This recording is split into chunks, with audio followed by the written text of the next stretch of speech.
Jadi sekali lagi, Mas Anies mengalami mispersepsi atas sikap yang diambil oleh Pak Prabowo tersebut. Assalamualaikum warahmatullahi wabarakatuh. Saudara sekalian, Nusron Wahid. Nusron Wahid ini sekretaris TKN Prabowo Gibran angkat bicara. Sebelum kita cross check video benar atau tidaknya statement Anies terhadap Prabowo yang tidak tahan oposisi dan terkesan ingin berbisnis di pemerintahan, kita lihat dulu video Bapak Nusron Wahid ini secara utuh, dan sehabisnya ataupun sesudahnya kita cross check dengan video yang lainnya. Benarkah yang dikatakan oleh Nusron Wahid mispersepsi ataupun dia hanya kepanasan kuping belaka? Dan nanti setelah segmen ini akan kita cross check video dari pernyataan Bapak Anies, benar atau tidaknya, fakta atau bukan, alias kebenaran atau hoax. Kita lihat dulu video Bapak Nusron Wahid ini. Pak Anies yang mengatakan bahwa Pak Prabowo dianggap tidak tahan menjadi oposisi. Karena kalau oposisi tidak bisa bisnis, kemudian tidak bisa mengembangkan partai dan sebagainya. Di dalam debat kemarin, Mas Anies, yang namanya oposisi maupun menjadi pendukung pemerintah, saya setuju yang disampaikan oleh Pak Anies adalah sama-sama terima.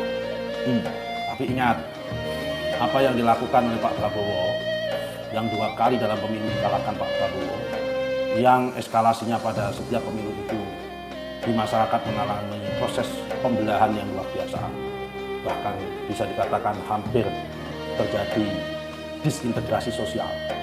Di setiap keluarga juga mengalami perpecahan, di setiap komunitas mengalami perpecahan akibat sentimen yang begitu kuat antara pendukung Pak Jokowi sama pendukung Prabowo. Itu di masyarakat menciptakan kondisi yang tidak kondusif, tidak nyaman dan tidak tenang. Karena itu kedua tokoh ini sama-sama menyadari proses ini harus diakhiri. Pak Jokowi legowo mengajak Pak Prabowo, dan Pak Prabowo pun legowo menerima ajakan itu tanpa menghilangkan rasa gengsinya.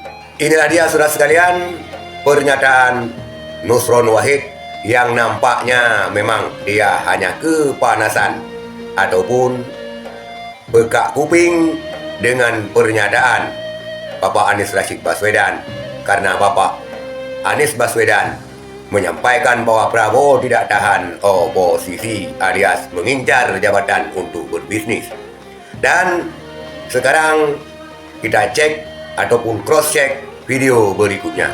Bahkan banyak aset saya, pabrik saya yang mandek karena saya tidak dapat kredit, karena saya tidak berkuasa 20 tahun. Sayangnya tidak semua orang tahan untuk berada menjadi oposisi. Oke? Seperti sampaikan Pak Prabowo, apa yang terjadi? Beliau sendiri menyampaikan bahwa tidak berada dalam kekuasaan membuat tidak bisa berbisnis, tidak bisa berusaha. Nah, saudara sekalian, ini dia videonya, dan kita gabung dengan video Bapak Anies Rashid Baswedan ketika debat. Ini adalah video pernyataan sendiri Prabowo Subianto di Mata Najwa.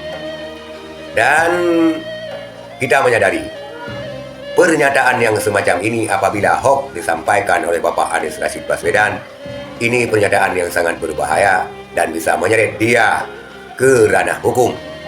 Kita ketahui Bapak Prabowo Subianto dan Bapak Anies Rashid Baswedan dulunya adalah satu kubu, karena Bapak Anies Rashid Baswedan diusung oleh Prabowo Subianto. Dan yang dikatakan oleh Anies Rashid Baswedan ini adalah perkataan sendiri Bapak Prabowo Subianto yang tidak dapat dibantah ketika berhadap-hadapan di debat. Percuma Nusron Wahid memberi persepsi bermacam-macam hanya karena membela timnya. Tetapi wajar. Kenapa demikian? Karena tidak seorang pun yang tidak membela daripada timnya, walaupun timnya agak keliru. Dan juga kita lihat Ahmad Muzani juga turut berkoar-koar dalam hal ini. Tapi itulah fakta dan realita saudara sekalian. Apa yang disampaikan oleh Bapak Anies Rashid Baswedan itu benar adanya. Kalaupun tidak benar, pasti dia akan berurusan dengan hukum. Sekian, terima kasih. Assalamualaikum warahmatullahi wabarakatuh.